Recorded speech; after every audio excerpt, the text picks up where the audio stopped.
It is I, Stacking here, joining you guys. And there we go. I was like, why isn't it working properly for me? Do not adjust your dials. It is I, the Stack King, here covering AEW Dynamite. This week's episode is going to be a fun one, I think. We've got the finals MJF for MJF's title. See who's going to be facing him at Grand Slam. We've got the Fatal 4-Way Eliminator Tournament. It's not really a tournament, but Eliminator match to determine who's going to be facing Saraya at Grand Slam. Got a couple things here and there. We're going to be strap in, tune in. Next 2 hours. AEW Dynamite. Here we go. I want to thank you all for tuning in here on the True Hill Heat YouTube channel. What's going on to everybody in the chat? Safet saying what's up. Sleeping Angels is here. What's going on, guys? Glad you're joining us. Starting off with Jon Moxley in the Orange Cassidy spot now, I guess. I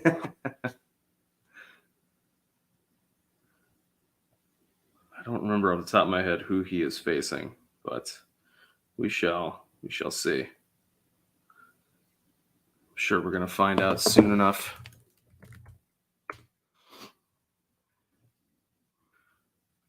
That is a cool hoodie, I will say, the Death Jitsu.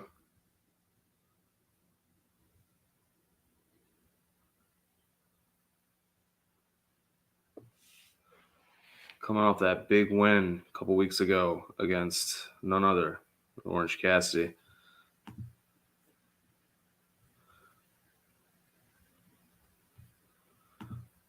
Yeah, I was interested.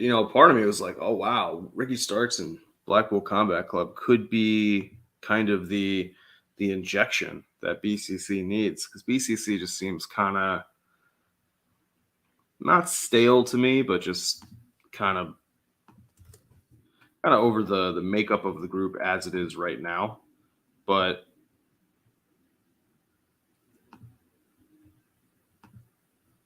we'll see. We'll see what's happening. Oh, that's right. Adam Page versus Brian Cage. That's right.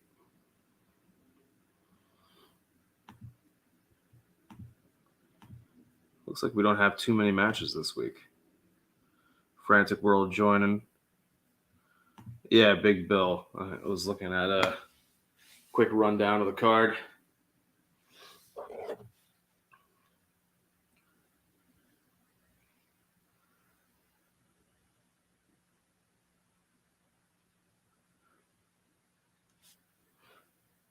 Bill coming out to Ricky Starks music with Starks, who apparently still has his manager's license, I guess. Armand saying, what's up? What's going on, guys? Glad you guys are joining us here.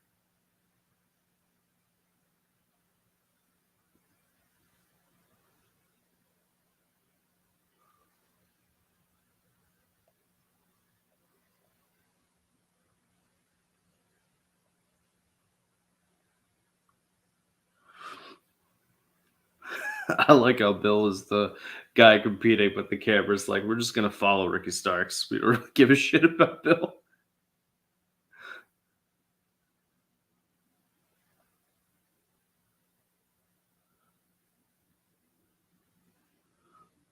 Yeah, and Taz on commentary is like, it's a pretty big entrance for a manager.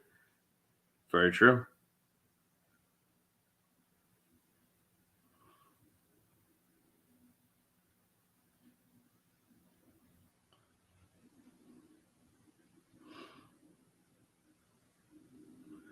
And we're off to the races. This is a old school WWE match. Dean Ambrose versus Big Cass.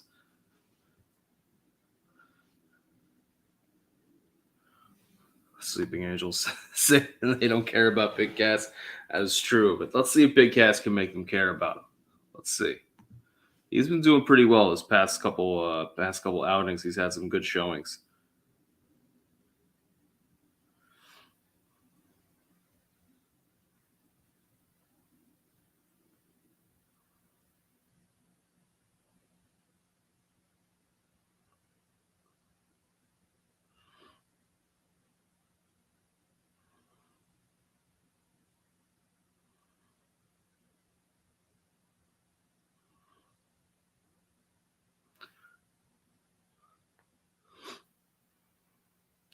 got commentary doing a little bit of cover for Moxley, who's sort of a heel, sort of not, but talking about his reaction here in Ohio. What's going on, Hassan? Glad you're joining us here. I'm not sure if his camera is working, but let's find out.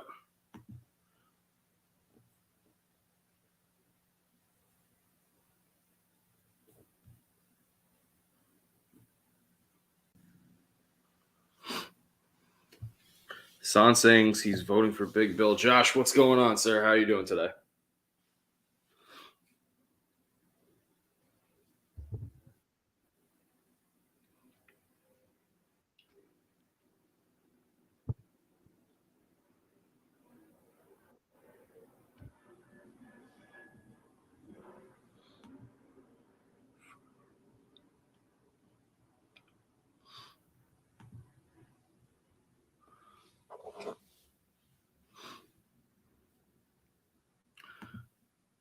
Yeah, I don't think John is losing in Cincinnati either. Death tax is Moxley winning in Cincy.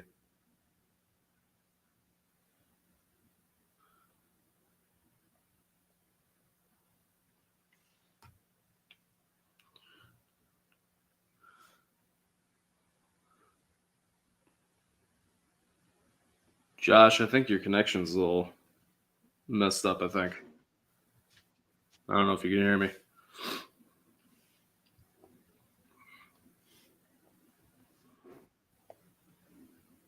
Oh, you're moving around now. Can you hear me? It's more my internet. Sorry. Oh, no worries. It just chose to act up right before I was getting on. So that's why I was waiting. No worries. It's probably gonna happen. It's probably gonna happen multiple times because I don't know. Every time I try to connect both, it's always acting up. These things happen. My internet is famously unreliable.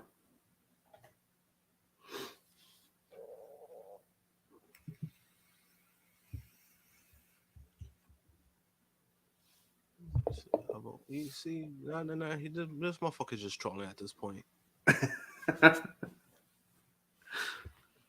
Like, at least he voted before the match, or while the match was starting, as opposed to after the match. I mean, he just voting stupidly though. Well, that you can't fix.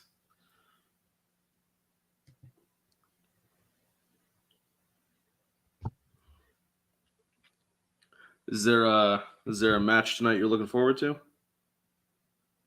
Himmy Strong and Joe.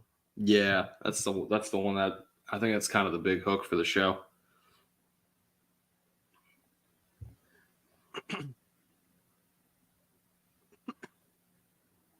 Well, Comic-Con basically confirmed they're gonna stay a while, so MJF and Adam Cole as a tag team. So,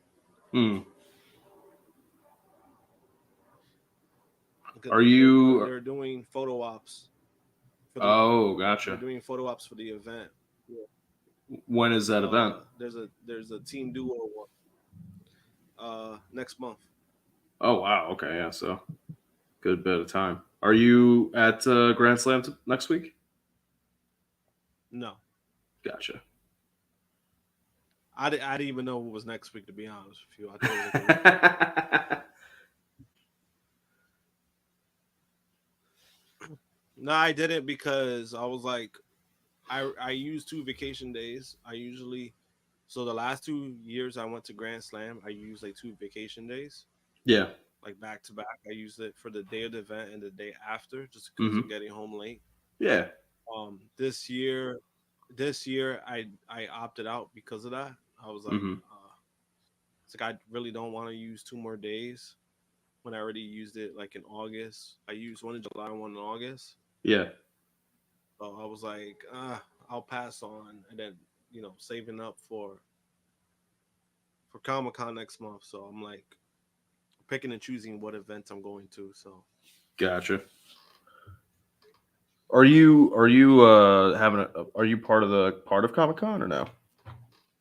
No, just attending. Gotcha. Too expensive. What, to get like a booth or whatever? Yeah, it's too expensive. Gotcha.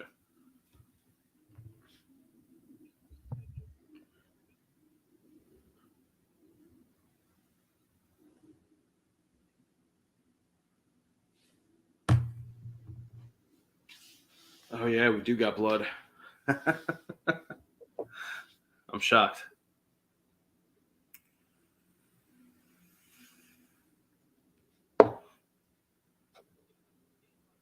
He didn't bleed against Orange Cassidy.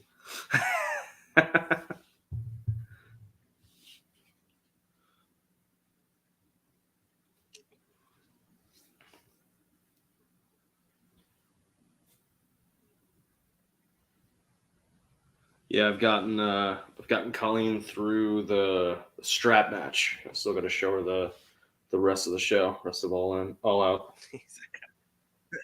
God, dude, this trap, man. I had to make her watch that.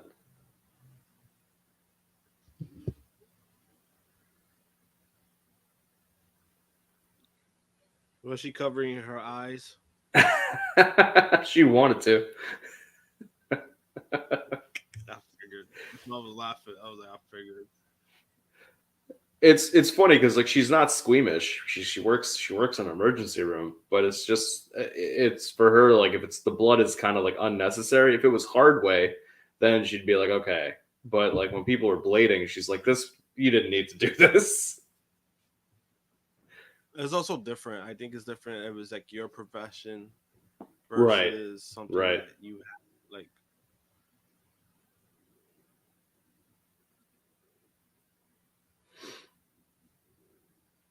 She was very conflicted about the main event of that show because she loves Orange Cassidy and she loves Moxley. She didn't know who to root for. Oh.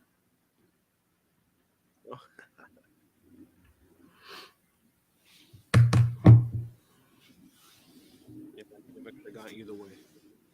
Yeah. I think it's kind of interesting that Moxley's kind of taking that Orange Cassidy opening the show spot, which in a sense kind of works for the international title.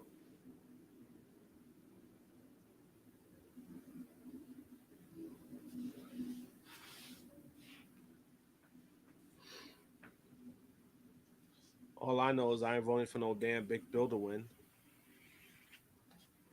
In Cincinnati, you don't think he has a chance? Well, I mean, that's the only championship they're going to see in a while in Cincinnati. Oh, come on now. Those Bengals played their heart out. Oh, I was talking about the Reds. They did not play their hearts out. Bengals. However, I will. I mean, they definitely they have a better shot than the Reds. I'll tell you that much. I will forever be grateful to the Reds for dropping like a 12-run bomb on the Cubs when we went to Cincinnati to see that game. Ridiculous.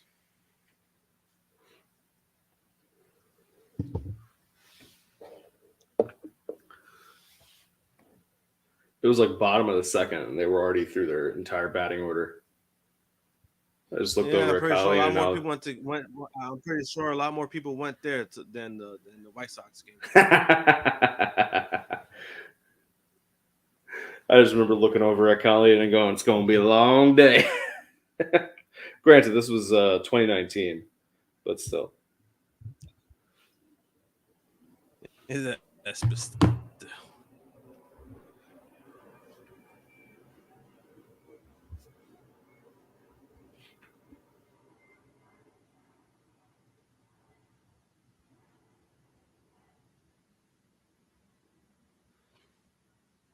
This is actually pretty good. This Dean Ambrose big cast match.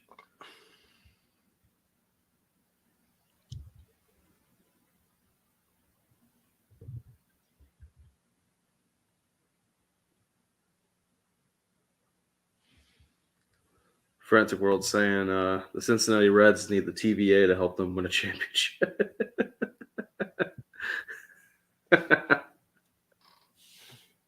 Not even in any of the parts of the multiverse.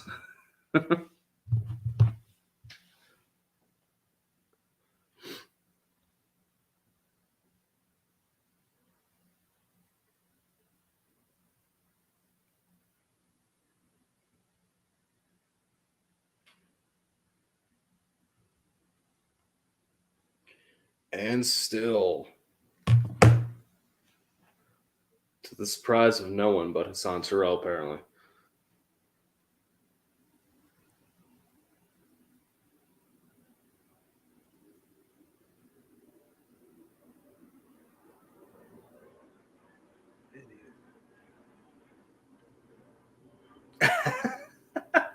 That was hilarious the way they took off the shoe. Well, if Claudio runs out, then Eddie should not be too far behind.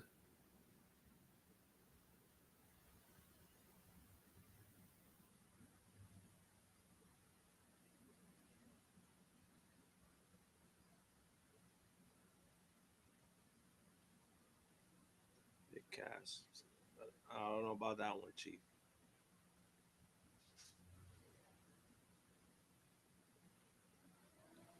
Especially when you got the letters ASS in it.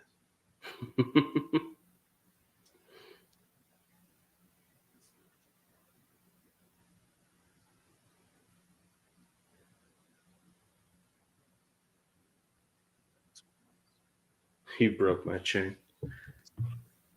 You see, I see what Frantic World did there. I'm supposed to watch some UFC fights.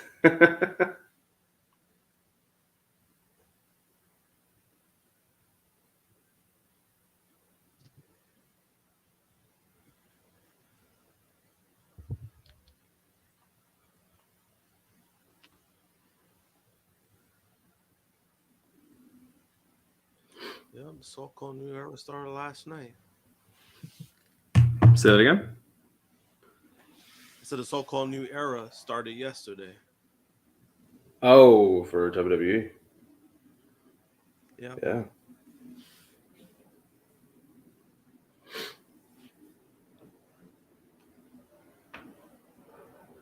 Roddy with the brace. He had the glasses on too. What the fuck? It's hilarious.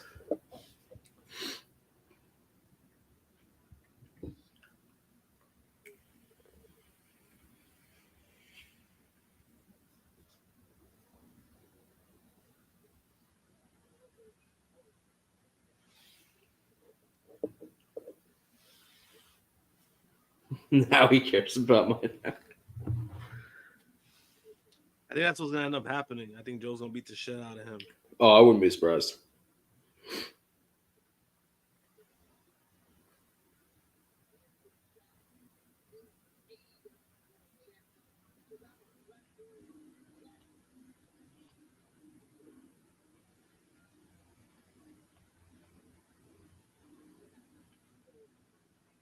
That brochacho's for life, sure.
Oh, they're doing this now?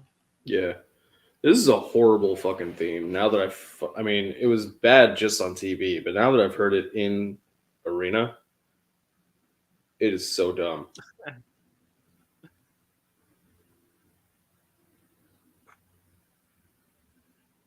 That scar really bothers me. Like it doesn't even how some people get scars and it looks cool. Like his Yeah. doesn't even look cool.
What the hell? So we're gonna get Takeshita versus Jericho. Meh. Terrible.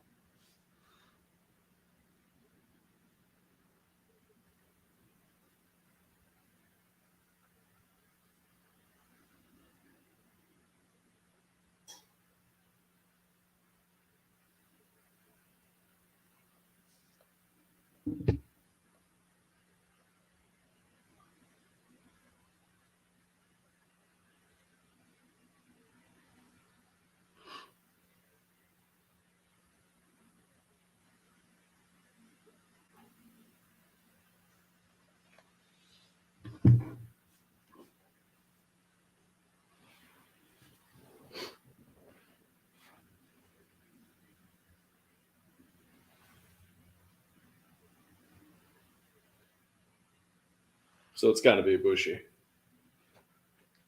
I mean, Zayn's going for his heart.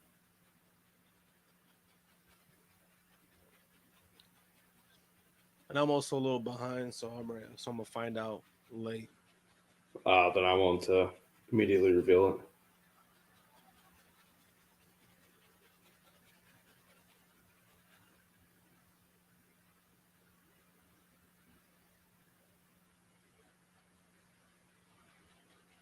Oh, what the fuck?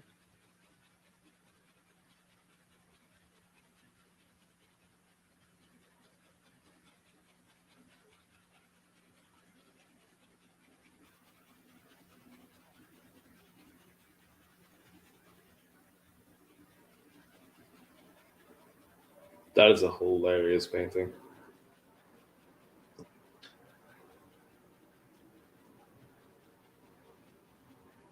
Yeah, I think they painted 2019 Ibushi. That's for sure. You could definitely see the abs. Yeah.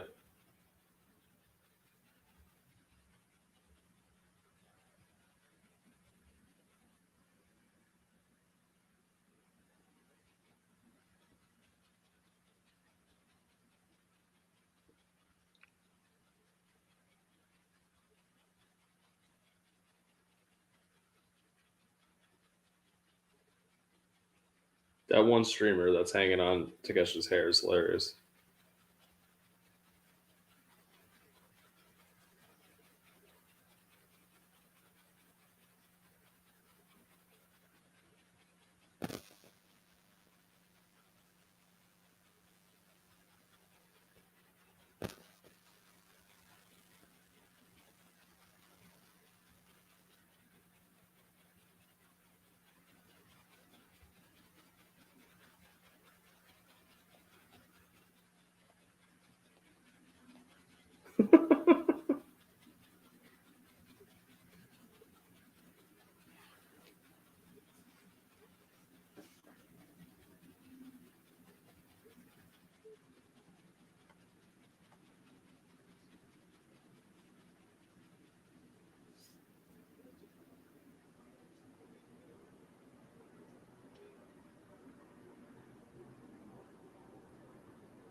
Yo, Moxie's out of it. Yeah.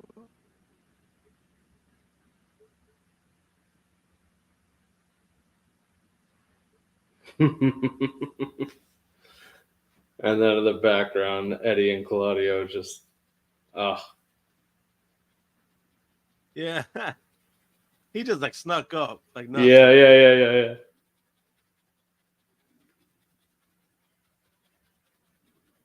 He's just like, look.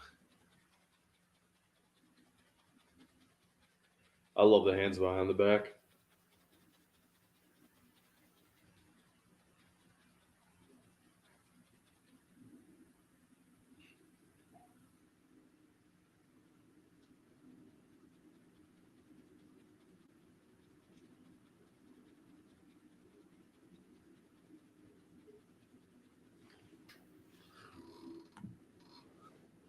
Yeah, that's definitely not 2023 Bushi.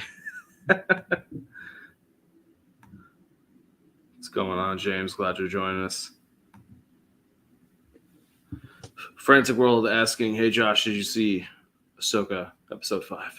I haven't even seen episode. I haven't even seen episode 1. You asked me if I'd seen episode 5. Yeah, I haven't watched it either. From Too much. Yeah, like I mean, like I'm a big Star Wars fan, but like I have not seen any of those Rebels or Bad Batch stuff or the Clone Wars, and a lot of people have told me that if you've seen those, it helps you to understand the show better. So I was just like, well, I guess that means I'm probably not watching that Ahsoka thing until for a long time.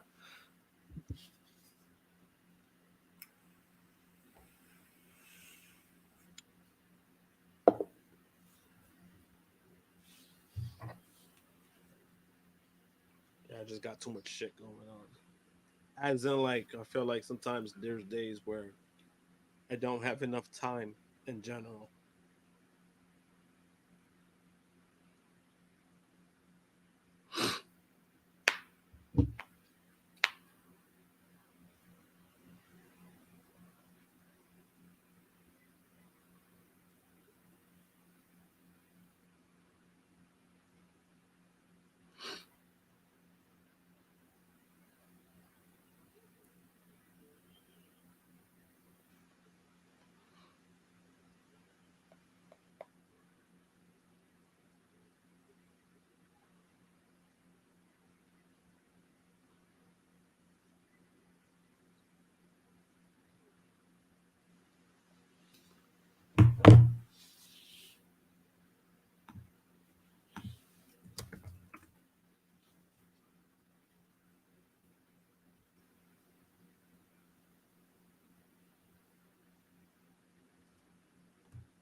Let's see.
Yo, like, man, random. Yeah, I know. Just like I'm so tired.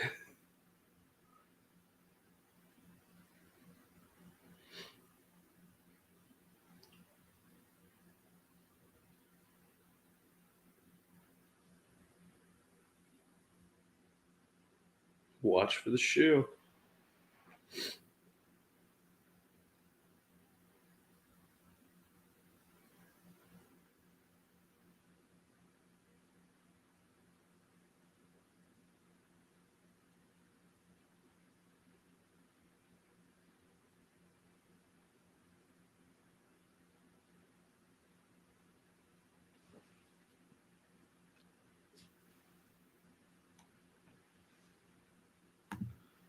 He just might want an FTW title match. You never know.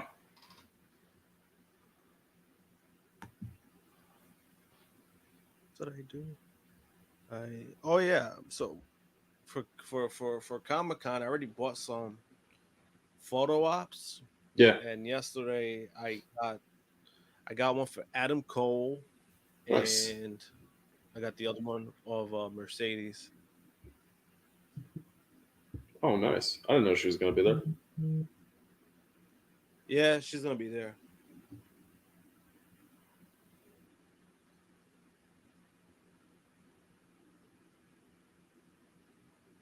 Biggest one I got so far is Chris Evans. That's the biggest name. Oh, yeah. Wow. That is cool. Newly married Chris Evans. Bro, did you see that shit they were trying to drag? Oh my god. Nah, what was it?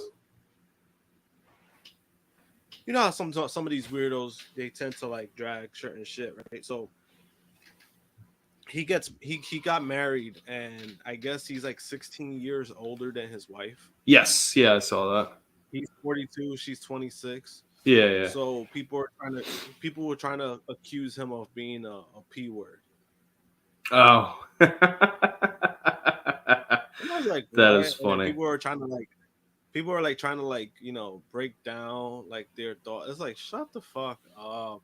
Like, she's a grown adult. She has, you know, she's 26. She has a mind, you know, it's not like she's in a situation where she's not thinking for herself. Yeah. It's just fucking weird, bro.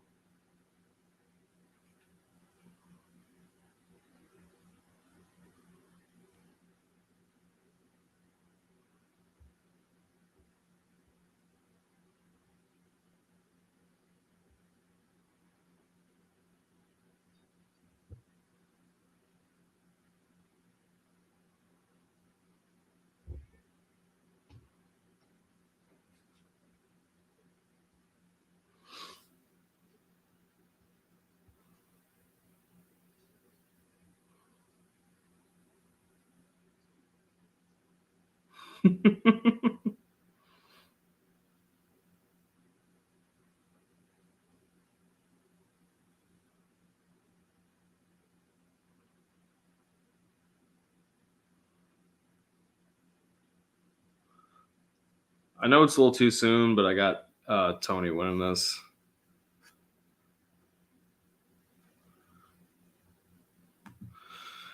Safet saying, well, we now know that all in attendances was 72,265. They just reported on Fightful. Sleeping Angels agreeing with me, saying he thinks Toni wins the match. And what's going on, Daniel? Glad you're joining us. Man. Like I said, I trust WrestleTix before I trust the local government.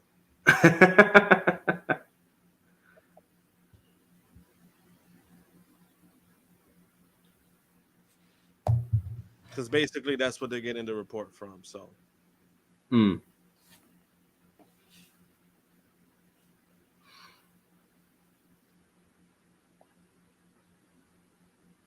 yeah, see, that's what that technically they didn't report. They reported what the local government reported. That's what they did. They really didn't confirm.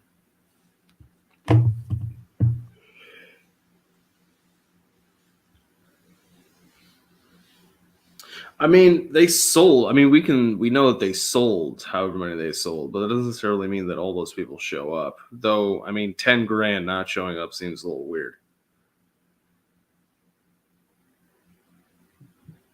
Within like that capacity, I don't know. Honestly, even so, it didn't look like it was 10,000 people missing.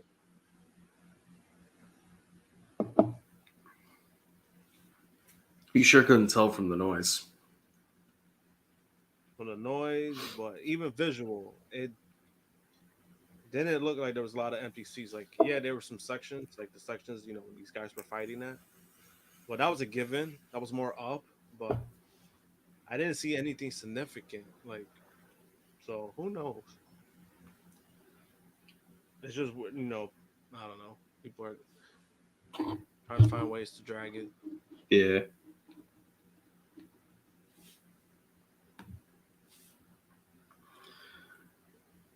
Sleeping in was saying it doesn't matter what the attendance was.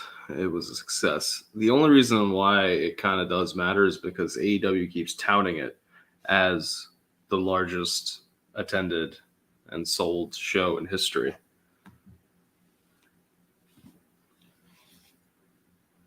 Yeah, which still could still be true.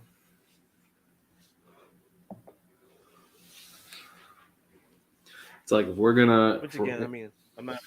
Yeah, I'm not in the because I don't want to call anybody liars or what's being reported is fake, but Right. it is what it is. Like, yeah, like if we're does it if we're gonna kill and make fun of WWE for their inflated attendance numbers, then if this was an inflated attendance number, you got to keep the same energy and do the same thing. Particularly when the company keeps talking about how it was so big. Now WWE also talks about how big their shows are, so it's they're just doing the same thing. I think the worst one they did was the 30 WrestleMania 32. I think that was the worst one. Oh They yeah, tried to claim it was over 100,000 people, and it wasn't even close to that. yeah. But then also that was also a trash ass Mania. I'm like, you think 100,000 people are showing up for a Mania that had no Rollins, no Cena, no Orton? Their fucking roster was depleted. You think they're gonna have 100K people based off of that?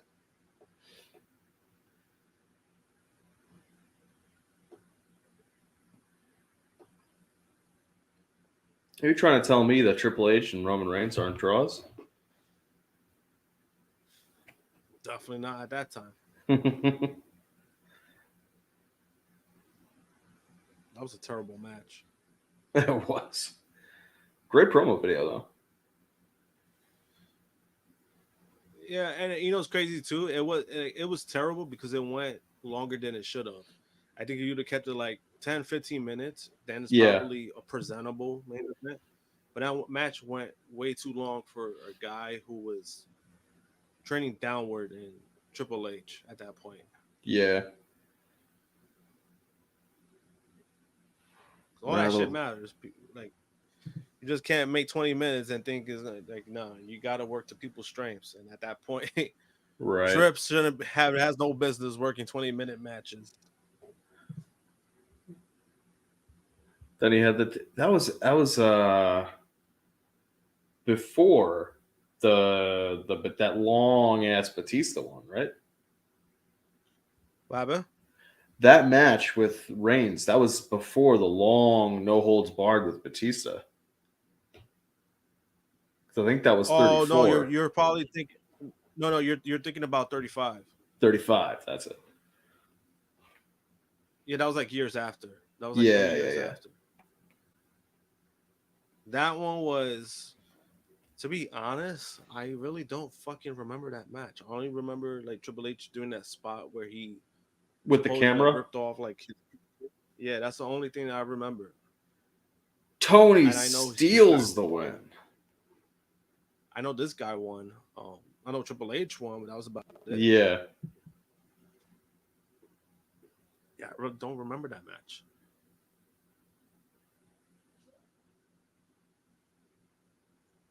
Oh, well.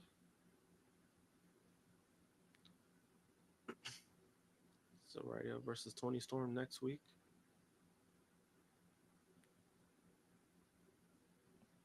And finally, Baker and Shida implode as they were always going to do.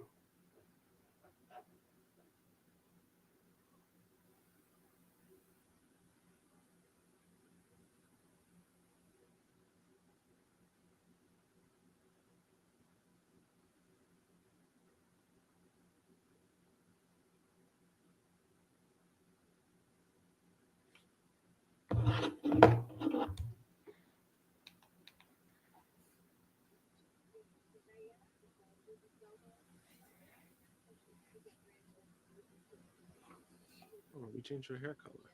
Yeah.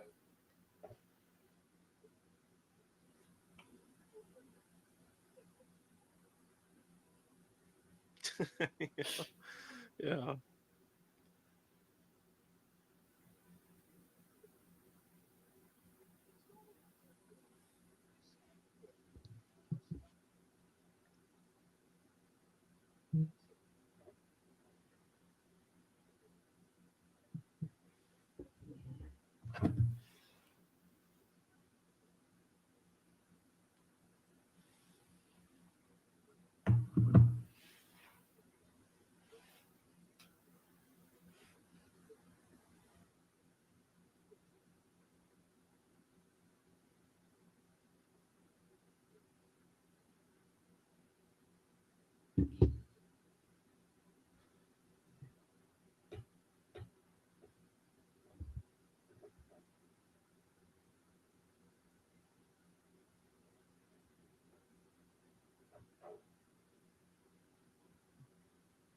Took Excalibur there. Wasn't sure if he could say sex. Because he like pauses, then goes, the Ocho. It's Sammy Guevara. Wait, what is going on? Oops. No worries, I got you.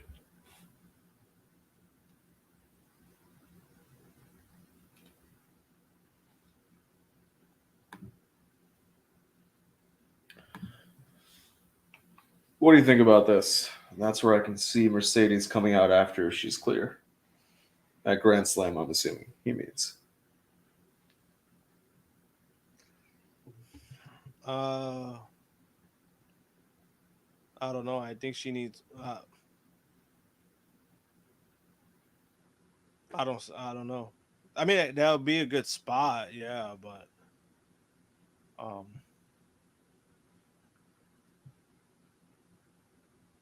If she's clear, they could. It would be nice to have her in front of a hometown crowd, but I doubt they're going to go to Boston again so soon.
that's a good. I don't know, because I just don't know the significance of her time frame of coming back. So what had ankle surgery?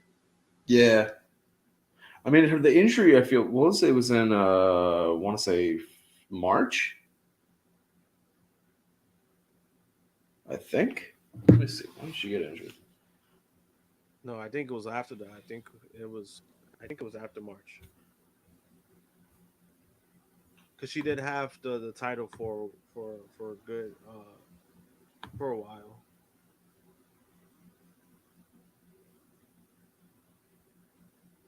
There we go. Thank you, Romeo, for messaging me to switch over. So we have the background right. Yeah, that's what I was trying to do, and then I don't know.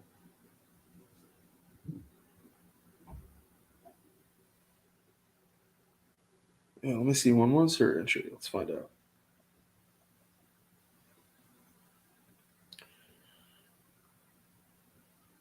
Oh shoot! It was July. Shit. There's yeah. I don't think she's coming back. It was like mid-July. Yeah, I knew that was like way after. So I don't know why I thought it was March. yeah, no, it's July. So July, give or take, right? July, August, September. That's 3. Nah, that's No, not because 3 it's next. months. Yeah, because it's next week. 2 months 2 is not months or enough so. time.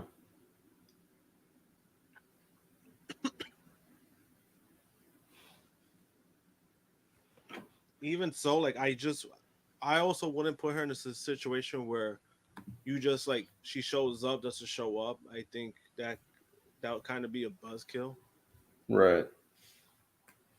just because it kind of be meaningless. It's like you show her, but then she ain't gonna be And cleared the anytime soon. and the So problem is if you tease Mercedes versus Saraya, then from then until we get Mercedes and Saraya, everybody's just going to feel like, oh, Saraya's winning every match. yeah, so I don't see the point of that. But I also probably I don't know. I think I probably will. I'm not gonna lie. I probably would pair Mercedes up with a better person to. I'm with you there. I'm just saying.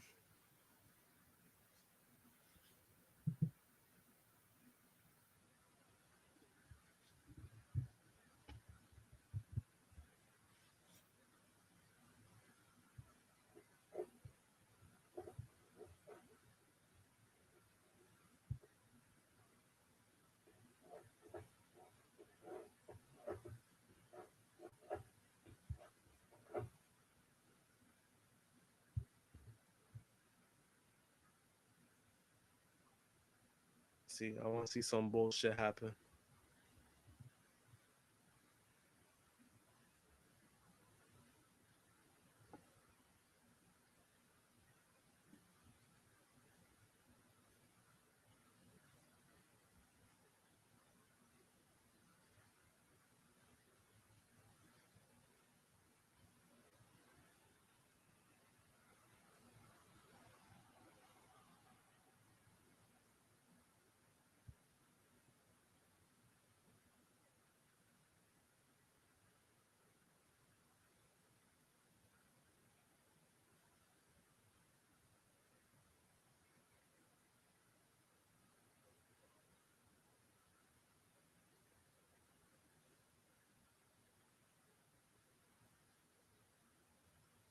What a great video package.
Jericho putting over Sammy before he probably stabs him in the back next week. Could be the other way around. Actually, no. Wait. Yeah, I see it. Yeah, that'd be kind of rough because then it's like, damn, Jericho, you just was just heel, now you turn babyface again. You turn back heel.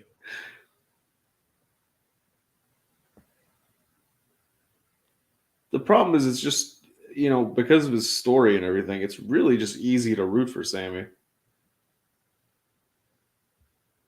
Like during that Four Pillars thing, he was cutting a babyface promo and the crowd was behind him, and he had to really quickly do the insult the local something or other in order to get heat.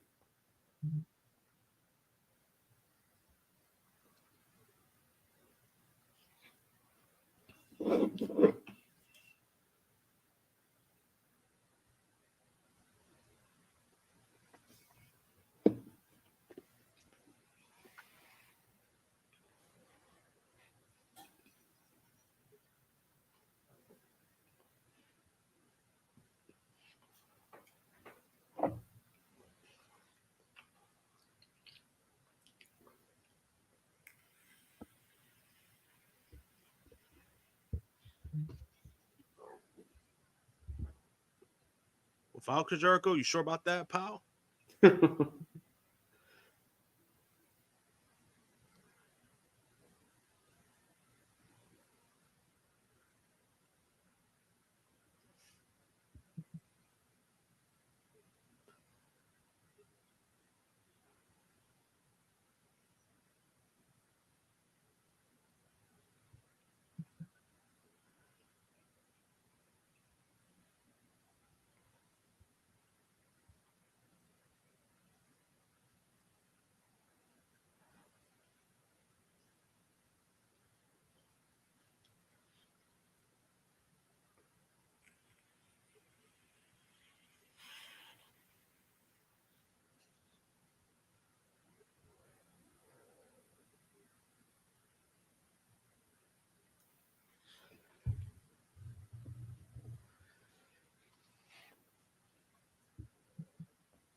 Ooh, there it is.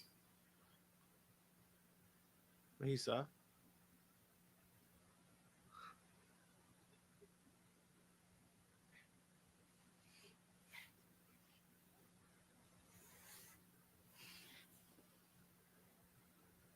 What did he say? He said, "I don't think you're ready to beat me."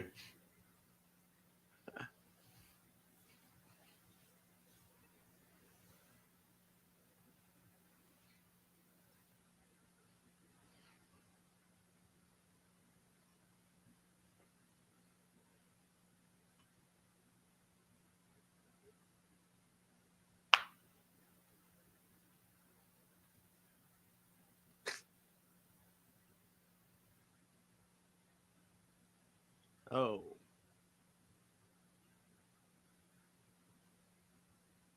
That's uncomfortably close.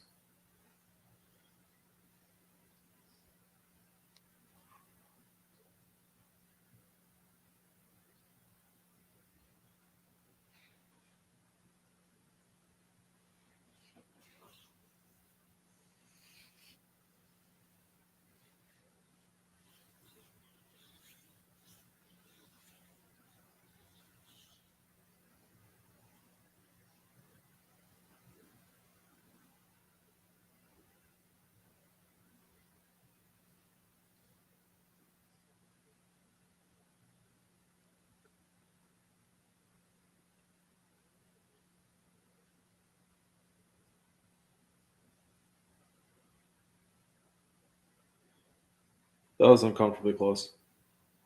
that was uncomfortably close, but that actually wasn't a bad Idea, promo. yeah.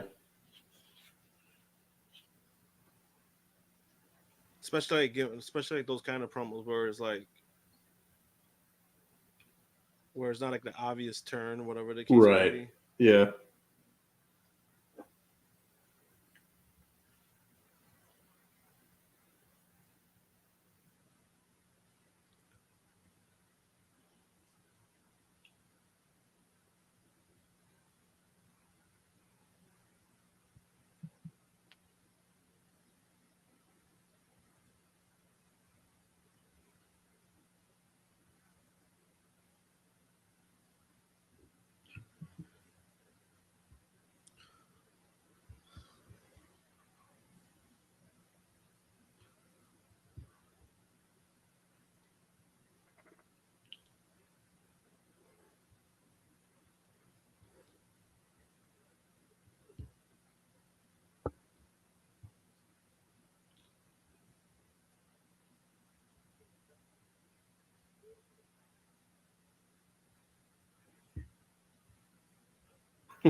MJF was dumb.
See, I'm thinking about doing a photo op with MJF just as Orange Cassidy. That would be good.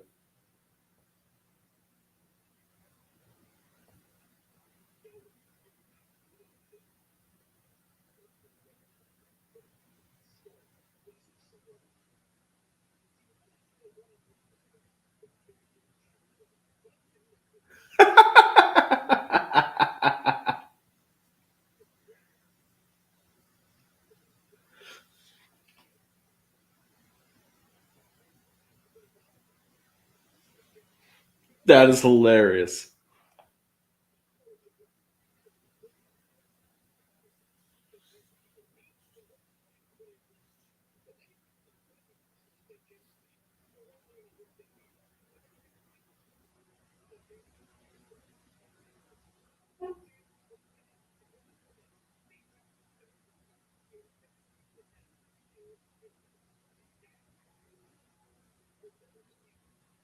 That is hilarious. He just cut Scott Steiner Yes, promo. yes, yes. Almost word for word.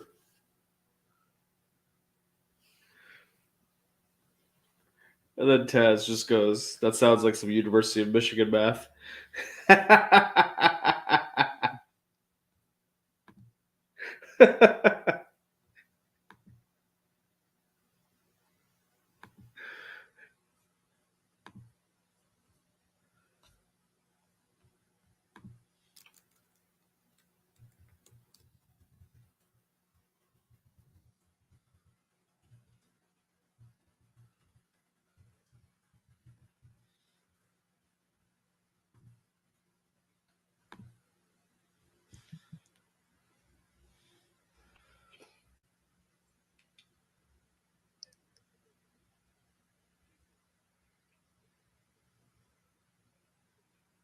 Get something to drink.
Starting off Cage and Page 3.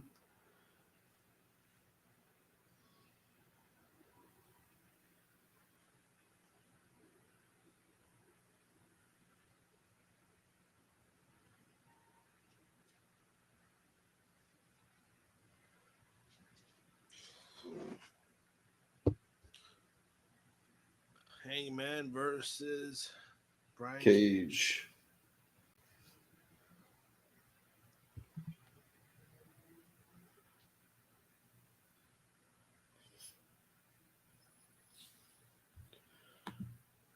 Son Terrell saying he votes for Handman. Adam Page.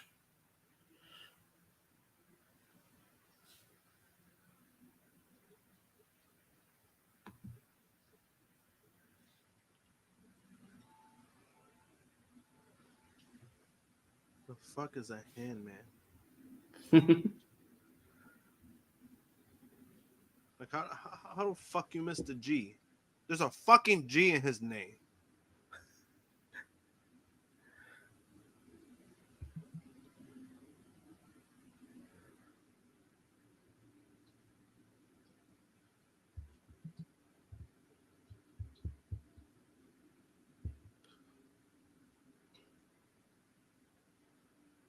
Nice reversal.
Now my thing is buffering.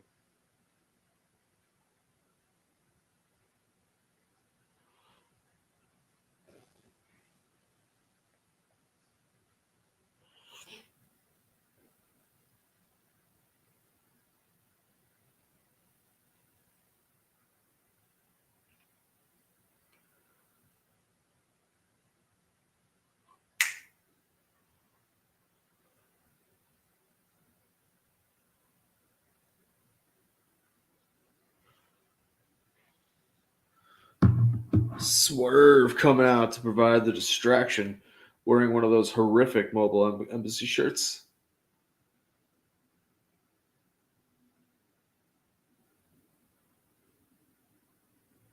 Oh, wow. That is a great.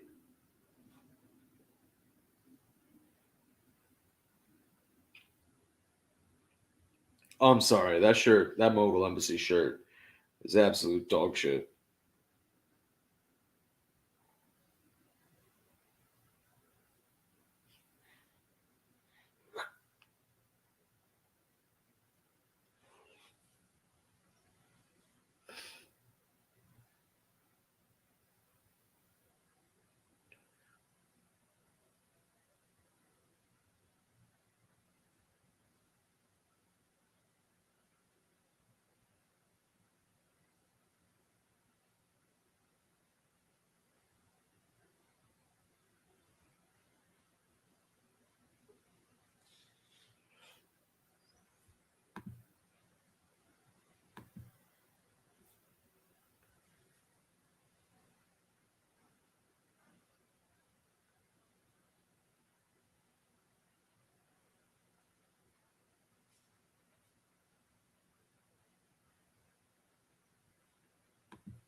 Seems like Josh is having some internet issues. There you are, sir. Yeah.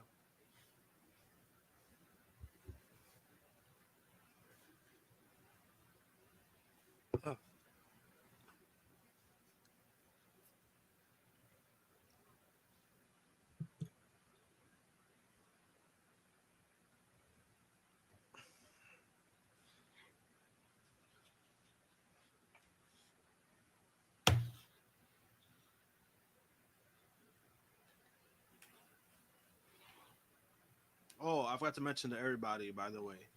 So, Romeo took the night off, and he's not going to be on for a while. Um, he's going through a loss at the moment. Um, he lost Aaron Rodgers for the season, so he's going through it at the moment. So if you can't just send him some prayers. Ironically, there's that saying, the Achilles heel, right? And the Achilles heel for the Jets would have been losing Aaron Rodgers. They just didn't anticipate losing him to an Achilles. That shit is still fucking wild to me. Yeah, the way that shit reverberated, like that was insane. Look, see right there. Send your thought.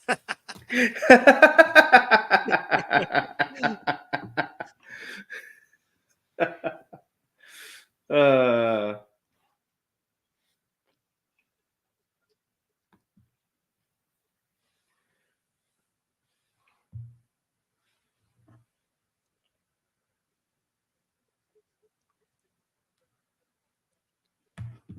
Don't worry, they still gonna make the playoffs with Zach Wilson.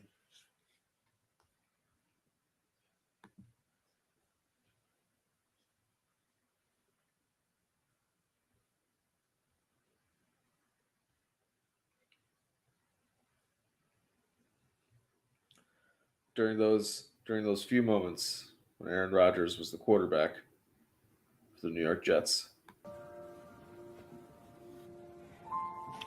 He was special.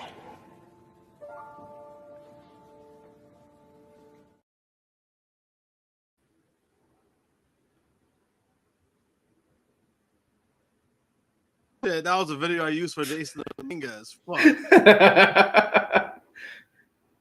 I used that yesterday. Not yesterday, on Monday after the injury. I felt horrible doing it, but I was like, damn.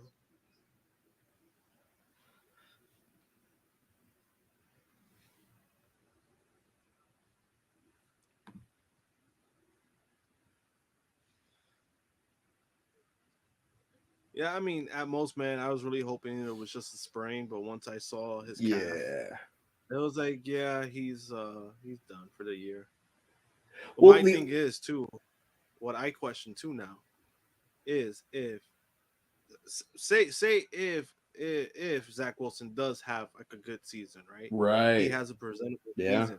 What do you do with him? Do you still have him as a backup and then maybe have him take over the reins after Aaron Rodgers retires, or do you trade him for some Yeah, I assets? mean, I think the question here is, you learn a lot about Zach Wilson's character because it's got to be a level of humility for him to be able to say, I did well, but that is, one of the greatest quarterbacks of all time. Let's maybe we can really win a ring with him, and I'll get the ring regardless, and I can get my own ring. That's you got to. The question is whether he's humble enough to want that, or he's going to say this is my team now. It should be me, and they kind of are put in a tough spot. I mean, if he's under contract, I'm not going to trade him, particularly if he does well.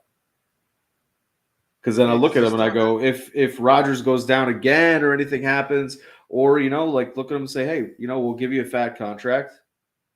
You lead the team after he's done. yeah, because I think that did the coach said himself that he's gonna be the starter for the rest of the season. Like that's Yeah. the goal, basically, that he's gonna Right. Yeah. stick with him as a starter. But my thing is like I don't know because like we saw what happened last season. He said the same thing, and then he rotated quarterbacks. So it's like who's to say if the kid doesn't have the same struggles like last year? And also Yeah. part of it too is that I think the off season kind of hindered his real development. And the only reason why I say that is because since Rogers got all the first reps, he's the That's starter. true. That's true. That kind of does disrupt any kind of real development you might need for like a year 3 quarterback. Um, That's just my assumption. I don't know. I can't really talk about things like that, but it's just Yeah, to me, outside looking in. yeah, part of it to me is also it's dependent on how people learn, right? Because like some people learn by doing, some people learn by reading, some people learn by watching. And in his situation, it could just be a learn by watching, and he was able to see a competent uh, leader, a competent quarterback, really show those skills. There's only so much you can kind of learn from tape because he could watch back tape of another team playing the Jets and go, okay, that's what that person did then and there. But it's something else to be able to watch it in practice and ask the person, like, why did you do that? What was the thought process? Like you can't just like if you play the Rams, you can't afterwards just text Matt Stafford. Matt Stafford's not going to tell you, but Aaron Rodgers would. So Yeah. we'll have to see like what is his learning style. It might have been the thing he needs. He didn't get too flustered. There were some moments, but I he's think he did off the gate. I think he did off the gate when it came right. to Yes, talking that about yes. Monday. Well, I mean that's understandable just because of the fucking magnitude of the situation. It was kind of like, oh fuck, like. So I mean, I can't blame the kid, but then he really handled himself well the second half. I thought he made smarter plays. Um, he seems just for the last 2-3 years that I've seen him, he seems he's good when he's actually calm, when he's confident. That's when I've seen he's good. When I see that he's kind of flustered, that's where I see the bad Zach Wilson. Like I see him rushing, I see him doing the things that you kind of expect a rookie to do, Yeah. but because he's this far in, when you see a guy like Trevor Lawrence who was drafted before him, you kind of see the transition from Trevor Lawrence to Zach Wilson, like the big difference of where Trevor Lawrence is at right now to where Zach Wilson is at when it comes to things like that. So I don't know. But speaking of flustered, Adam Page isn't flustered after that win over Brian Cage. Maybe Swerve is a little bit. He thought the heavy of Mogul Embassy was going to take out Page. That did not happen.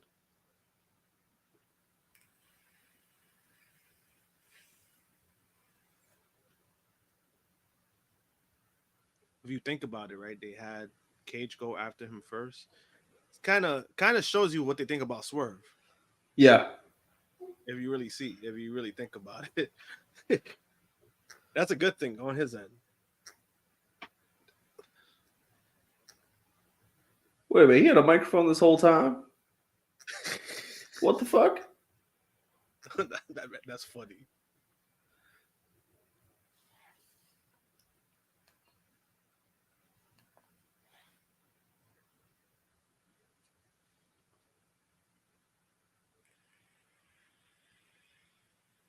It's kind of funny how his AEW run and how his career has been Swerve, compared to yeah. Hit Row. Compared to Hit Row. And they seriously try to claim he wasn't the leader. Yeah, I try to tell me otherwise.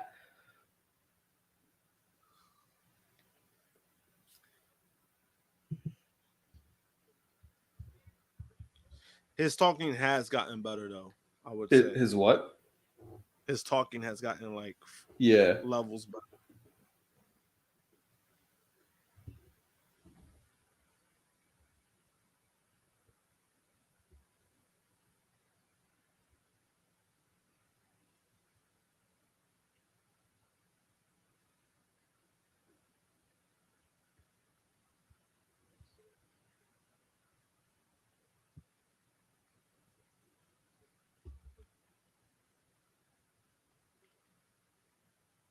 Of course.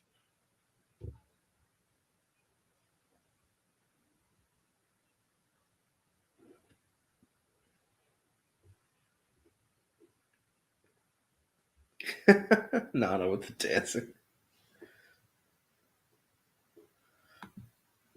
Yes, Anika, I'm here on the Dynamite watch along. Oh no, oh no, oh no.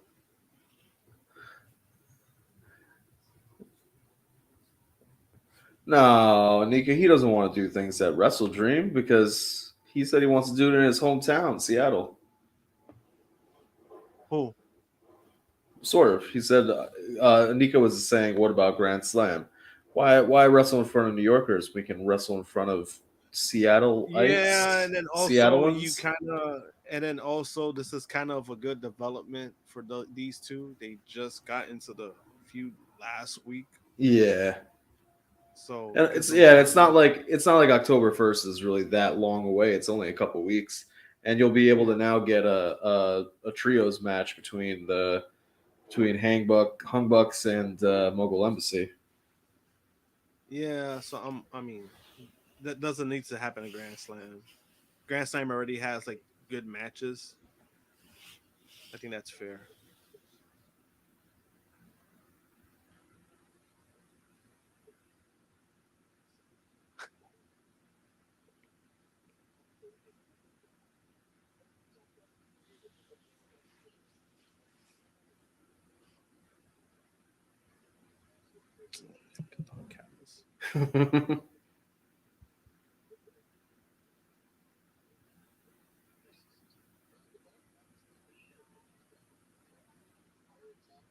He keeps talking about the family, but it's like, bro, it's only you and fucking this guy.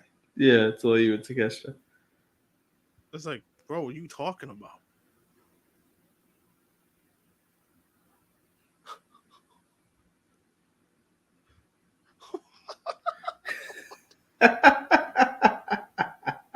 Yo, yo, that, bro, what the fuck did I just watch?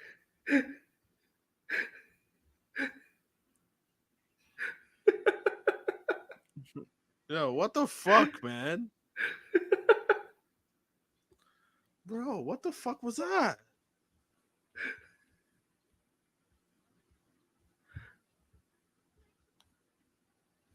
Yo, what was that? Yo, bro, what the fuck? I want to have that kind of. Bro, that was just like, yo, what the fuck was that? I'm like fucking lost right now. I'm like, what?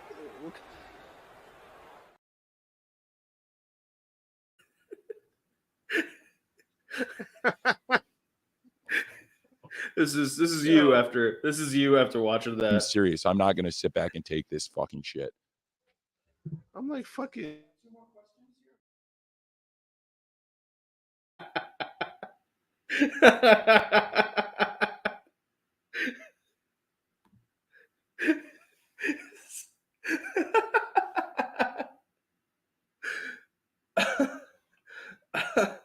Sleeping Angel Yo, saying that yo, was the entertainment part of the show, and Anika saying that dance is so aggressive. bro, and then pissed off Don Callis.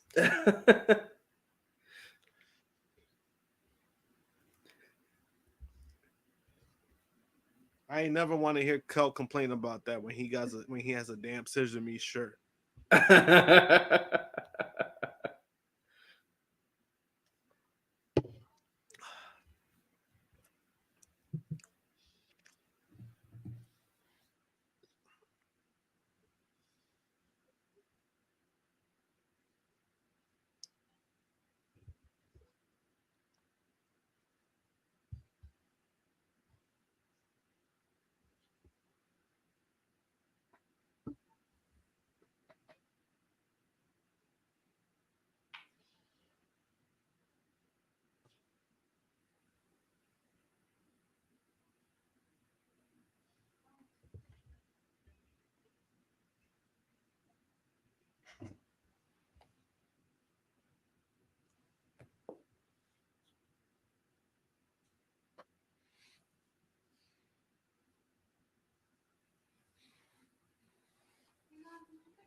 return of Jade Cargill.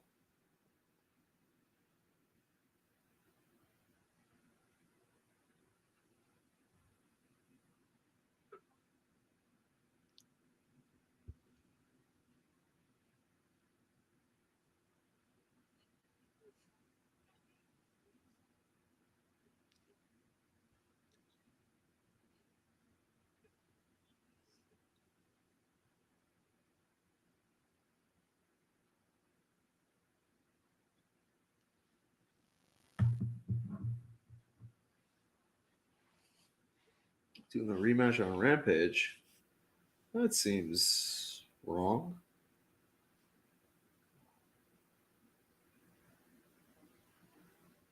That seems like a match you'd want people to have to see.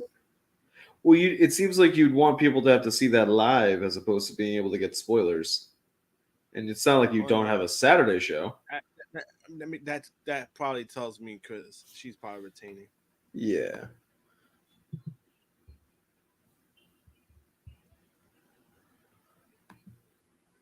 Antoine asking why is the Jade versus Statlander match happening this soon? Well, she confronted her. She came back. Collision. It's probably happening that soon because they're probably gonna reel her away from the TBS title. Yeah.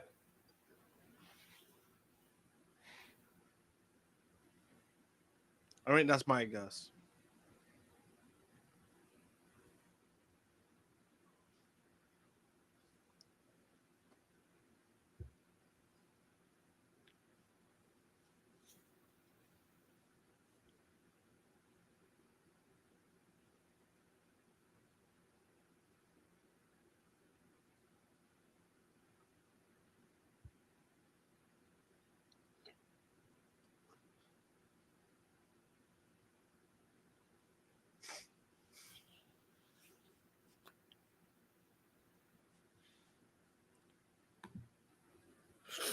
Thought the rematch would be either a Collision or Grand Slam, not Rampage. Yeah, I mean, even if they did it at the Grand Slam Rampage, that's taped, so you'd have a bigger crowd. I don't know. Nika saying hopefully they can move Jade to the women's world title picture. Yeah. I mean, maybe it's too soon, but I mean that's my guess. Yeah, but it's just gonna feel weird because I guess you've gotten that one Jade loss out of the way, so it doesn't matter. But like if she loses and then tries to go after the world title that soon, it's just I don't know, that part feels weird. No, I think there's gonna be some kind of. It kind of tells me it's not gonna be a clean match. That's what that tells me. Right, but then like on commentary when they're putting the match over, they're saying we're gonna have a definitive answer, but that would mean we don't. Everyone's favorite father, Christian, making his entrance.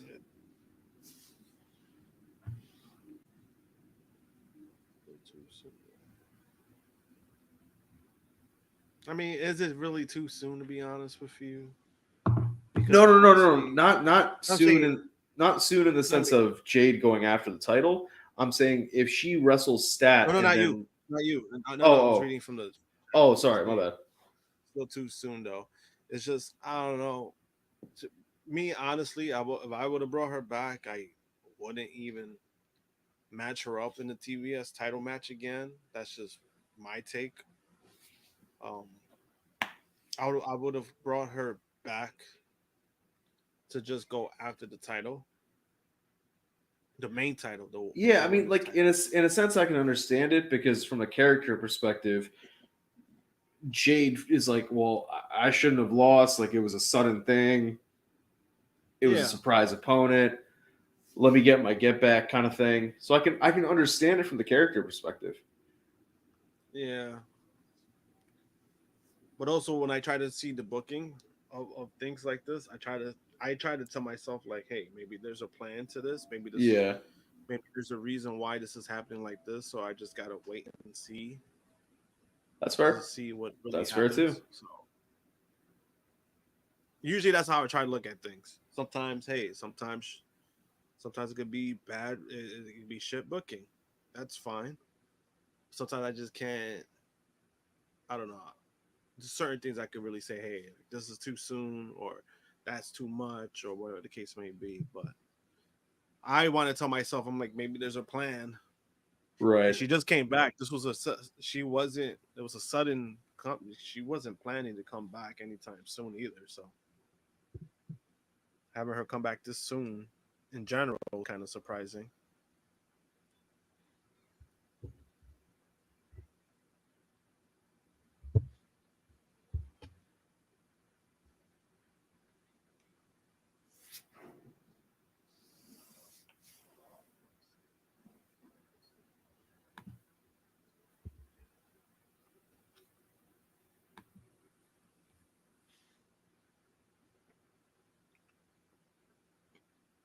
You see, Jaquan should have. I don't know. When he What? met Christian, Christian told him no. Jaquan should have told him he hated his father, so then he would have felt sympathy and keep picking Christian. It's true. It's true. But I mean, like Christian said no, like as he was trying to run into the hotel. Basically, he's like, I don't know, I want this conversation to continue whatsoever. I don't even want to listen to what you're saying. Still, like said, that. "Yup, what the fuck is?"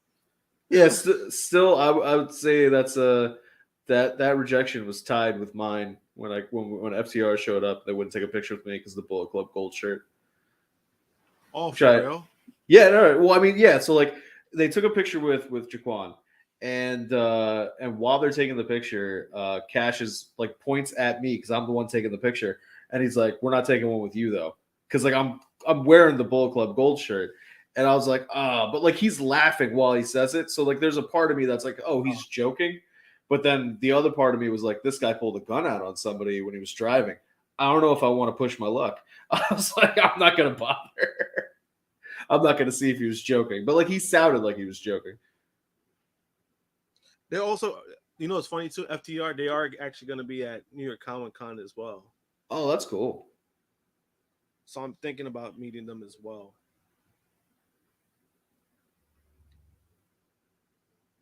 Because I haven't met them. They're one of the tag teams I haven't met yet. That could be a good if you do decide to meet them, that could be a good signed artwork choice. I mean, it could be. It's just sometimes I drive myself nuts when it comes to certain things. Yeah. With them, it will be 4 titles. I did it with the Bucks. With the Bucks, no, I did 4 titles each. I did 8 belts. Gotcha. I did fucking 8 belts with the Bucks. They would have 4 belts, but it's just all time consuming. I'll have to really decide what I want to do because the thing is that my boy AJ Moore, I bought one of his pieces and it's an FTR piece and it's a really nice piece that he did. Yeah. I want to get that signed because I've been getting there you go. Stuff too. So I think I might do that instead. Maybe something, if I meet them again, I'll probably do my own drawing. Yeah. Right now it's so time consuming because right now I'm doing one of Mary Elizabeth Weinstein. Yeah. So I'm doing that one. And then from there, most likely I'm gonna draw Mercedes. I gotta draw her with the IWGP Women's title. Are you going with her from Scott Pilgrim or from something else? Scott Pilgrim. Nice. Easily. Nice, yeah.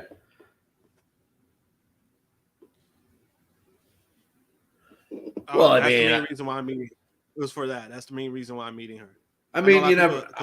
It's possible you really like that Birds of Prey movie. I don't know. No, I actually did like the Birds of Prey. There you go. There's some people who are like, I don't know. I'm like, no, I actually liked it. People find it surprising. But I'm like, no, I actually liked it.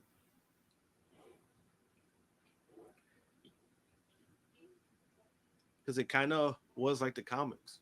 The Birds of Prey comic. The only thing I think the only drawback for me for the movie was that like, so if you're doing a self-contained movie, as in it's not part of of a larger thing, then this is fine. But if you are doing it where it's part of a larger thing, I'm not always that fond when they kill the villain. because then a lot of times you lose the ability to use the villain for other projects. Yeah, even though I already kind of knew that was like at that point, I kind of knew that was a one-off, so I knew Right. they were going to use him again. It would have been cool if they would have added Batgirl in some way, shape, or form. But Because like, there is a series. There is yeah. a series of it. But like, you could also do something where Black Mask survives, and then when you recast, you just say like his face got disfigured or something like that. Like there are ways to work around it and incorporate how you've recast it. But like killing the person is just, there's a level of finality to it, even though it is comics and nobody really stays dead. Yeah, it's a matter of like, I guess depending. Christian. Oh no.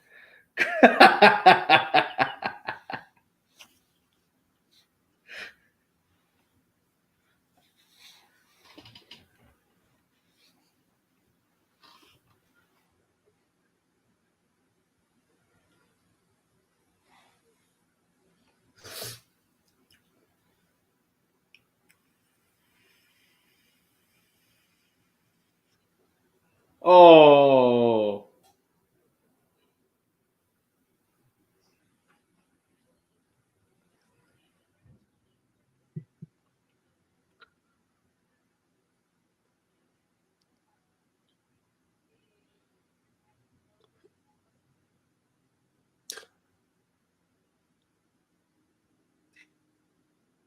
Damn.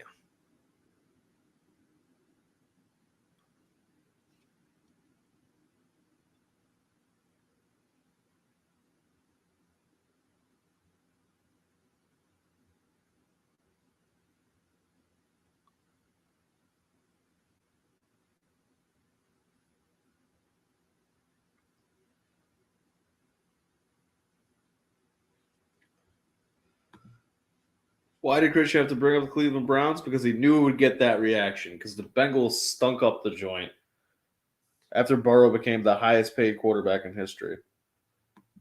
Yeah. Those I don't know, man. I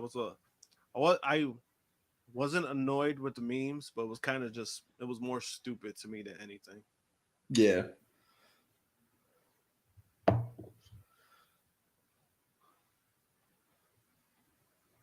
I like good quality memes. I kind of just don't like the lazy memes where you just throw out there for a reaction. Even with that one in the sports chat, that definitely got a reaction. Oh,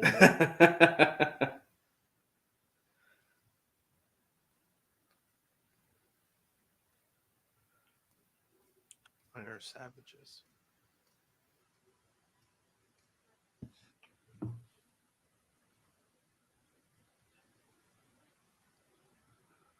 Let's see this card for Grand Slam. I want to see this card, and I'm like, am I really missing going? Let me see.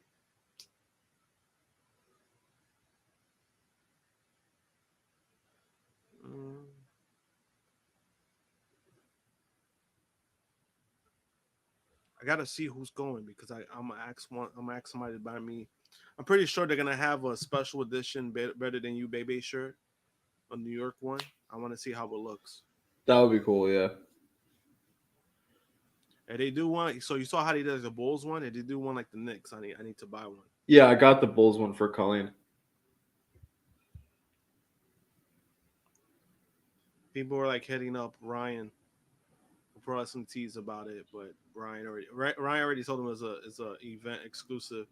People are like, some lady was like not harassing him, but like borderline harassing him. And then I had to like tell her, I was like, yo, I didn't tell her to chill out, but I told her, I was just like, it's a AEW call, it's not a Pro Wrestling Tees call. It's a licensed AEW merch. So they produce it. Pro Wrestling Tees produces it, and they give it to AEW, and AEW decides what they want to do with it. That's how that works. Gotcha. That's pretty interesting. Yeah, he explained it. He explained it before because somebody was talking. people were complaining like how certain wrestlers they want to buy shirts of, they're not at the shows, or the case may be, or how come there's exclusive stadium or like exclusive like city shirts, Yeah, but yeah. it's not on the website. And then he explained it. He was saying like that with AEW, they have a partnership with AEW. They have a deal with AEW. However, the stuff that comes from AEW that's licensed with AEW, they basically decide what they want to do with it.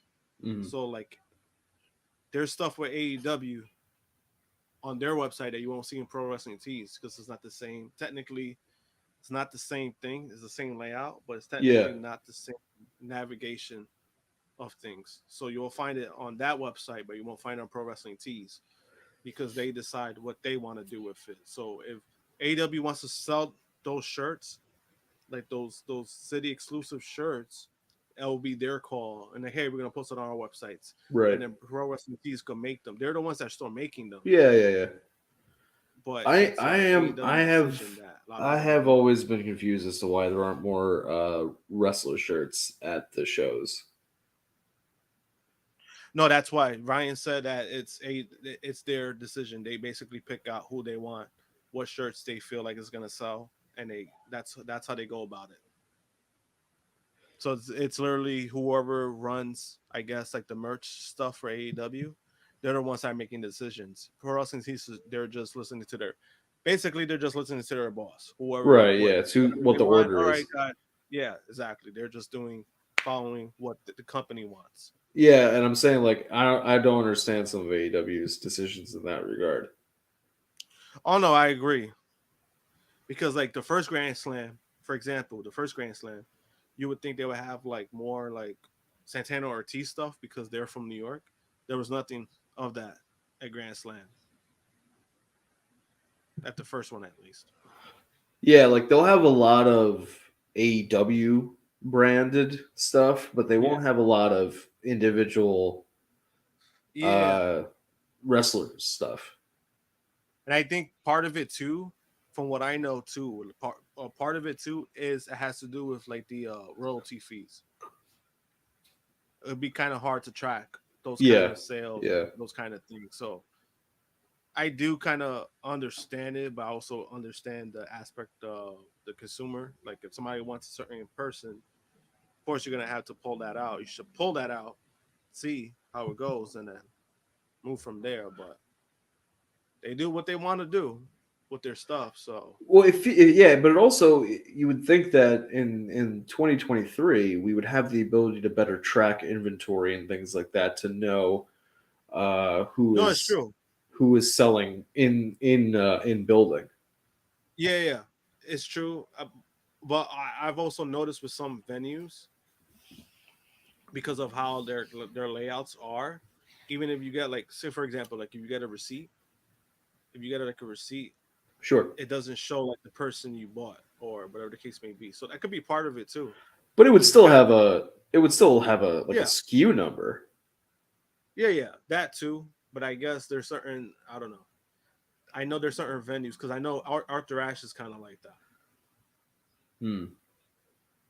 But then again, it's a fucking tennis arena, so they don't draw the crowd with wrestling than they do with tennis, unless it Yeah. was like a big event. So And you imagine or they like do going to the U.S. Open or whatever and being like, "Can I get a Naomi shirt?" that'd be funny. Like they're not going to have tennis players shirts like that. Those players don't have merch like that. Yeah, they don't. Because even there, like even so, like when AEW does it, I know last year they did it outside, so they didn't even have merch inside. The first Ah, year they interesting. did, Okay. yeah, the first year they had it inside, but I guess like the areas were like overcrowded. Yeah. And then last year they had it outside, which was a little bit better, to be honest with you. It was a little bit better. It just kind of sucks that it's like fuck. Like if you when you go inside, there's not one, so you could try to snag one from inside, but it wasn't like that last year at least when I went. Because Yeah. last year when I went, I didn't buy a shirt. I actually bought two micro brawlers. I bought Surfer Sting and I bought the Adam Cole one. Oh, nice. Yeah, those were the two that I got. I just got the micro brawlers, and yeah, I didn't buy any shirts because I didn't see anything that I really wanted with shirts. It was like mostly branded shirts, like you said, like the AEW brand shirts. Yeah.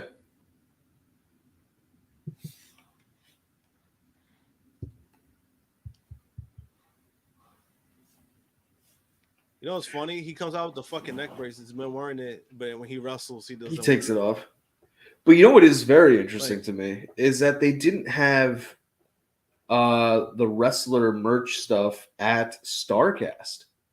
The majority of the Starcast stuff was also just AEW branded stuff, which I guess kind of makes sense. It's like, what did you come out there with? You're anticipating only having branded stuff really at the venue, so you're not going to bring it with you to Starcast. So I kind of get the logic, but Starcast is like a 3-day event. Like you think that they would have had the wrestler stuff there too. That was a bit surprising. Oh, because I think I know I did speak to somebody about that before, and they were telling me like the same thing, the same problem that I just mentioned. They deal with cash a lot more than cards and all that shit. I can see that, yeah. When you do transactions, it's more manual than anything. So it's kind of, but like the wrestlers themselves, did they have like their own shit to sell? Yeah, I mean, some of them did, yeah. If you were down to the collector's corner for sure, but a lot of times those weren't AEW talent. I didn't get to go to outside. Yeah, that was like the outside people. Yeah. I didn't get to go to. I didn't go to the too many of the meet and greets. So I would assume at the meet and greets they probably did. And that's also a good thing because if they did have their own shit, they take all the money in, so that's good Right. for them. So I prefer that than imagine like, hey, you get a percentage, which is still not bad. I think Pro Wrestling Tees pays pretty well, or like their cuts are pretty well, but it's just the idea of imagine if you selling shirts for like $25, you get the full $25 instead of just like, oh, you're getting like $17.50. Yeah. So I get it. It's just all that shit's complicated stuff, and I'm like, oof, thank God I don't deal with that. Was this guy there? Was a Florida man there? Yes, he was. You see, I've met Joey Jones so many times. I have not met him yet as Florida man.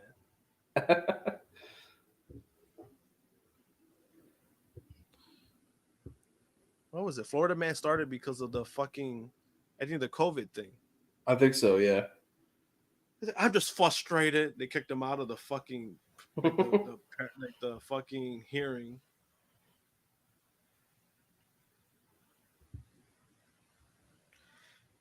He's a fucking Florida man's gimmick. He doesn't even fucking live in Florida. That makes it even more funny. He lives in fucking Philly.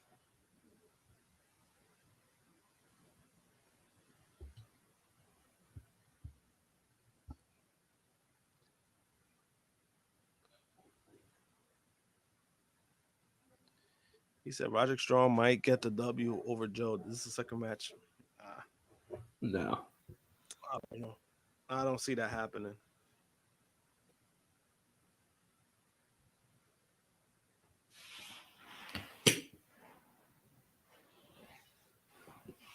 I don't see that happening unless they're going to stretch Joe versus MJF. But then it's kind of like Samoa Joe is on a hot streak right now that you don't want to make him look weak because he's had the upper hand on MJF the last 2 weeks. So it's kind of it's a pretty difficult spot if you're gonna really have him lose in this spot.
Oh man, I'm gonna watch this video after I get off the stream.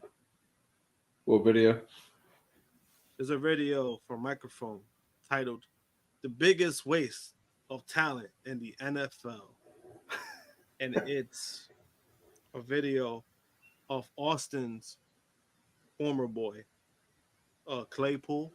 Oh yeah, I'm guessing something happened he just had in like Sunday's game.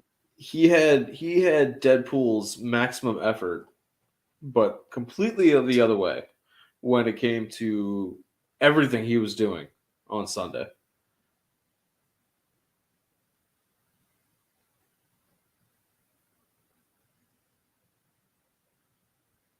Yeah, that sounds like him.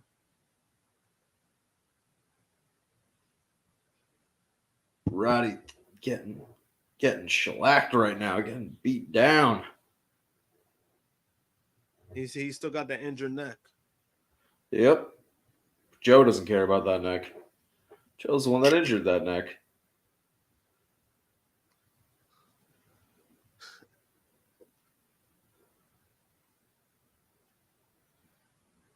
But you know what's funny? Like this gimmick that Roderick Strong's been doing. Yeah.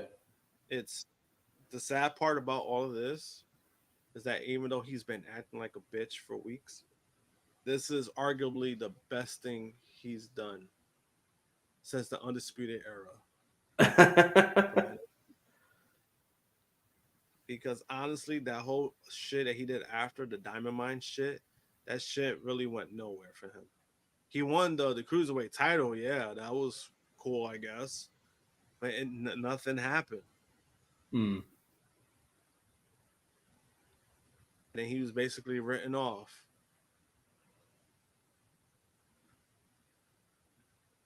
He asked for his release, and they basically denied him first, and then his contract expired.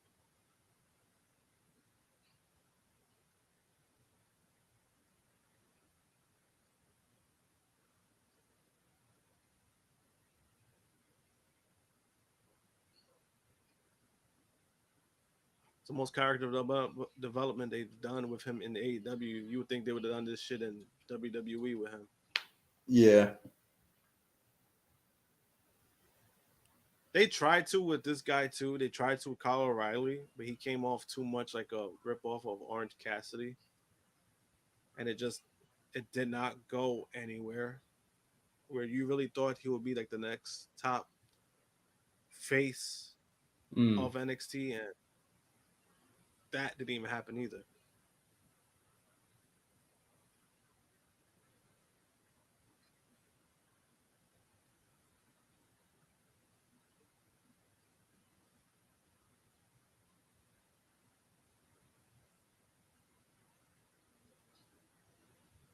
Getting him up for Muscle Buster. Oh.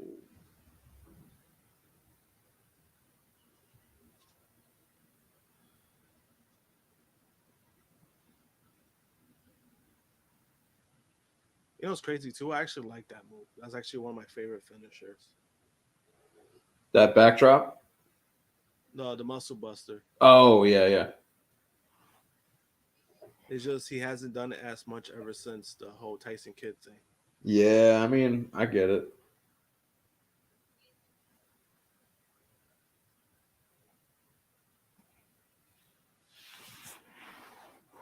Oh, shit.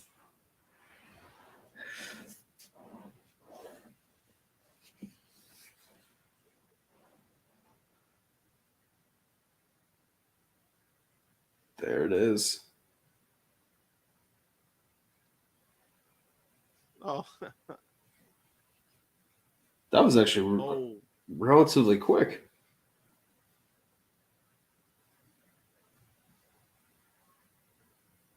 wow, that was. That was relatively quick. Because the match started somewhere around, I want to say like 8:40-ish for me. Like it started right around there. And it's 8:54 now. So that was maybe like 10, 11 minutes total. Yeah, it wasn't bad. No, it wasn't. Oh, man. I think something's gonna happen because there's like 6 minutes left. Yeah. So I think this is more angle based than anything. Yeah.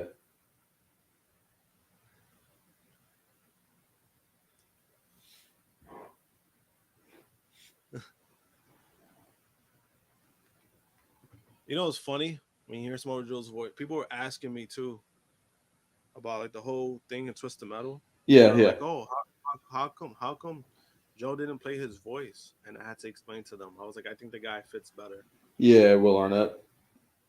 Yeah, I was like, well, Arnett fits better. I was like, with the whole witty comedy stuff, I was like, he's really good at it. I was like, I'm not saying Joe's not good at it, but I was like, if you're gonna go with somebody who's comedy based, he has experience in that. You're gonna go the experienced guy. So they're asking me about the physical form. I was like, no, Joe looks like Sweet Tooth. You go with Sweet Tooth. You go with Joe to play Sweet Tooth physically. There's still time. I'm assuming Cole's going to come out. Or Joe comes back to the ring. Nope.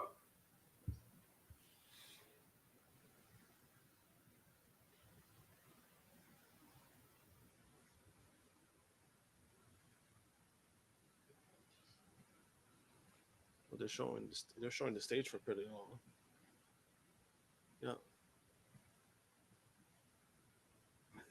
Faking it. Oh, God, that's great.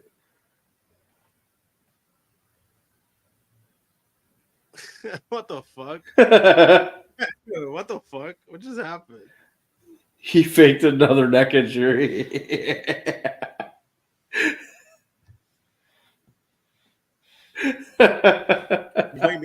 You're blaming Adam Cole when he didn't even do anything. He didn't do anything.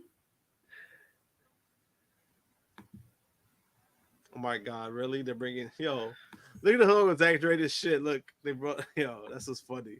It's hilarious. I like it. He just fell. Look at this shit. Yeah, he did like a fake fall.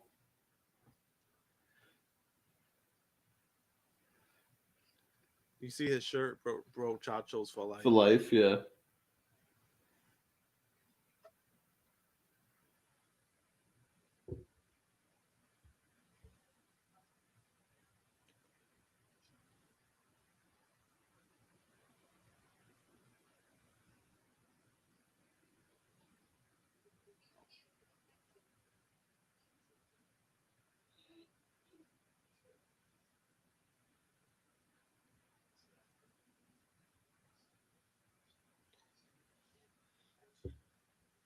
This is hilarious. You got Taven and Adam yelling at each other. You got Mike Bennett just pretending to be concerned. Oh my God, this is great. He's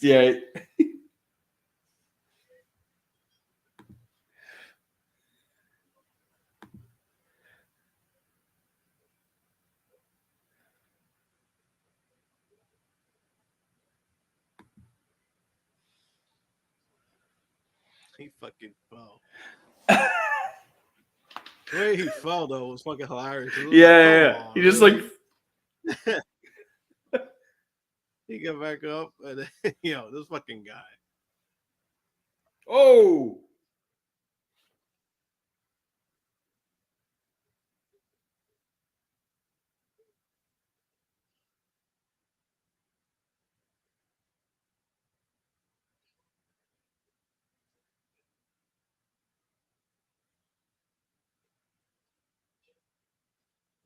Oh, what the fuck?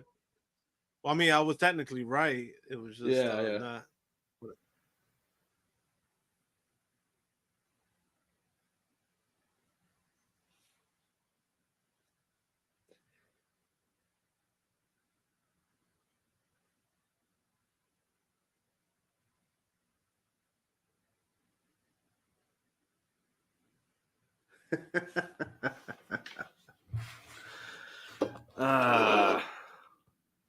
What a hilarious ending.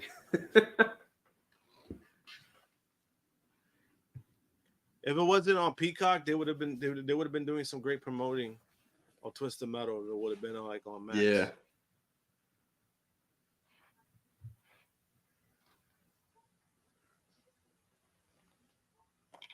That's hilarious.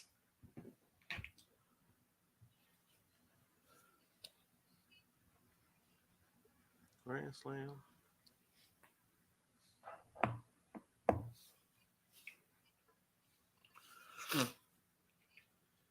That should be. They do have a pretty good card. Yeah, it's going to be packed. That is a packed card. To give each match the time that it needs, that's going to be packed.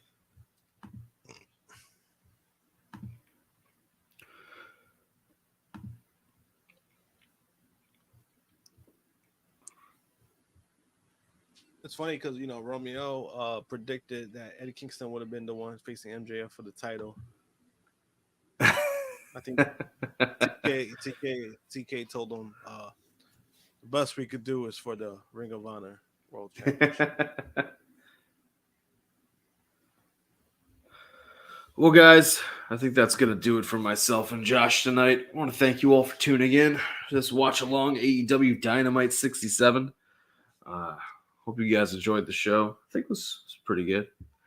It was a good send. It was a nice, pretty good send off for a Grand Slam. Can't really complain about it. I think the right person won. Joe going into Grand Slam. That was the right move. It's a lot of other things that are prolonging. You got Storm and Saraya. That's gonna be interesting to see what happens with that, with the storyline when it comes to that. Yeah, I will say that I think that they did a good job throughout the tournament of giving two guys clear stories as to why they wanted to win the tournament outside of just, I want to be champion. And they both had beef with the world champion. So either way it went, it would have felt right. I mean, Roddy winning probably would have felt a little less right than Joe winning, but it both would have felt right. Especially at the moment where Joe was looking so strong. Yeah. That he's had the upper hand on MJF twice. So I thought that was the right move to go by. And the way that shit ended, it kind of went opposite of what I thought it was going to go. I kind of thought what was going to happen was that Joe was going to win. And then he was going to beat the shit out of Roderick Strong even more after the match. And then that's when Adam Cole gets involved. I didn't know it was going to be the whole segment of Roderick Strong faking his injury. Yeah, I think that actually would have made it better if. I guess if Joe starts beating up on Roddy and then the Kingdom try to get involved and Joe takes out the Kingdom in order to keep going after Roddy, it does kind of turn them a little face. And then Cole comes to make the save and then it gets choked out. But yeah, I mean, the neck thing is hilarious. Bro, it's crazy. This gimmick from Roderick Strong is the most personality I've seen from him ever. I know, it's great. It's great.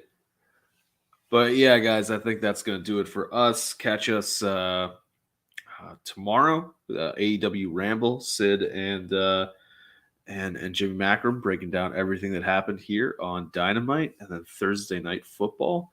We're probably going to. I think we still have on the Twitch stream. We'll have Blunt Impact. Lot going on. Impact 1,000 episodes. Pretty big achievement. Who's playing tomorrow for football? Eagles and Vikings. Ugh. Primetime Kirk Cousins. Don't you want to see how he's going to melt down? No. I have to. I will be unfortunately missing that game. I have another 3 hours of marriage prep thing that Colleen and I have to go through. We did 3 hours yesterday, 3 hours on Thursday. It's going to be a fun time for us, let me tell you. But guys, for myself, for Josh, thank you for tuning in, and we will see you guys next time.